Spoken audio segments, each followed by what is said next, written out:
2017 Yamaha 950 Seychelles Rupees. First ride, part of Yamaha's Sport Heritage line of bikes. The 950 Seychelles Rupees has what Yamaha calls neo-retro styling. We've seen similar efforts from Triumph with the modern classic lineup, Ducati's Scrambler family, and Moto Guzzi's V7S and V9S. The SCR950 is in line with the price of the similarly styled Triumph and Ducati Scrambler motorcycles, utilizing the Bolt as a platform for the project. The main change to the SCR comes by way of the subframe. Gone is the dished-out, low-slung steel cradle holding a cruiser saddle. In its place is a traditional, flat, coupe-style subframe with a lightly padded low-profile seat that sits at 32.7 inches. Shorter riders will notice the almost 6-inch increase in seat height over the Bolt. The narrow seat, combined with the SCR's mid-controls, makes it easy to stand on the pegs. This is a good thing, because it will allow you to relieve your soon-to-be sore rear end on longer rides. While I was able to make it about 50 miles before complaining of perennial pain, other riders started griping almost immediately, in addition to the brief press intro ride. Yamaha let me keep the bike for the weekend to ride out to Joshua Tree National Park and then back to Los Angeles. I ended up logging nearly 700 miles on the clock before handing it back over. I tackled mountain roads, desert highways, city streets, and beach boardwalks. The 950 Seychelles Rupees attracted attention wherever I went, reminding me of my old Triumph Bonneville. Scrambling with the 950 Seychelles Rupees. Since the 950 Seychelles Rupees was unveiled, there have been a lot of comments surrounding its overall competency off-road.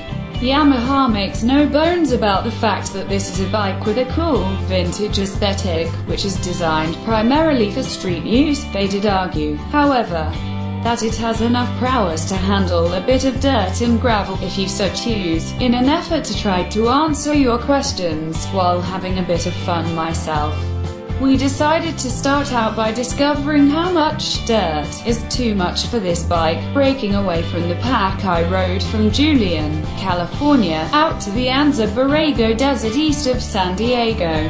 Turning from the safety of the pavement onto a sandy trail, the bike transformed itself. It became heavy, clumsy, and unstable. The SCR's 547 pounds were immediately apparent as it wallowed and slid down the sandy trails. The belt drive, which provides a maintenance-free ride on the street, became an issue in the sand. Street riding with the 950 Seychelles Rupees. Leaving the dirt behind and returning to the street, the 950 Seychelles Rupees was immediately more comfortable. The bike instantly felt 75 pounds lighter as I flicked it back and forth through the winding curves of Palomar Mountain. A few miles to the west, the 942cc 60-degree air-cooled V-twin is a lovable little engine. While it's not going to win any races, it provides ample torque right out of the gate. It's peppy enough to keep experienced riders interested while being an extremely approachable mill for new riders. The 950 Seychelles Rupees will comfortably cruise all day at 70 miles per hour, but it starts to lose steam around 85 miles per hour, while this bike shares a considerable amount of DNA from the Bolt family.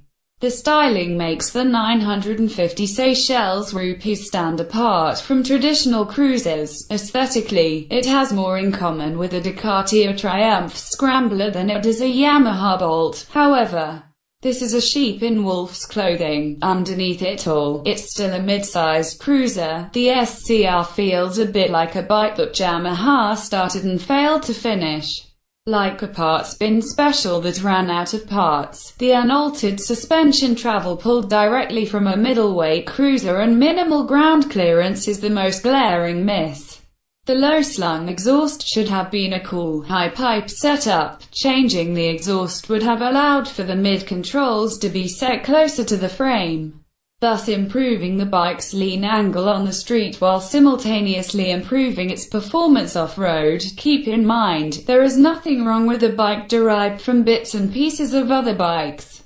It keeps manufacturing costs down, allowing for lower MSRPs. We saw Yamaha release 2 killer bikes this year made up of parts cannibalized from other machines, the SCR950 and the FZ10. Both parts bin machines are arguably 2 of the best rides we have seen this year. The 950 Seychelles rupees, however, just feels like unfinished business to me. An excellent idea that just wasn't properly executed.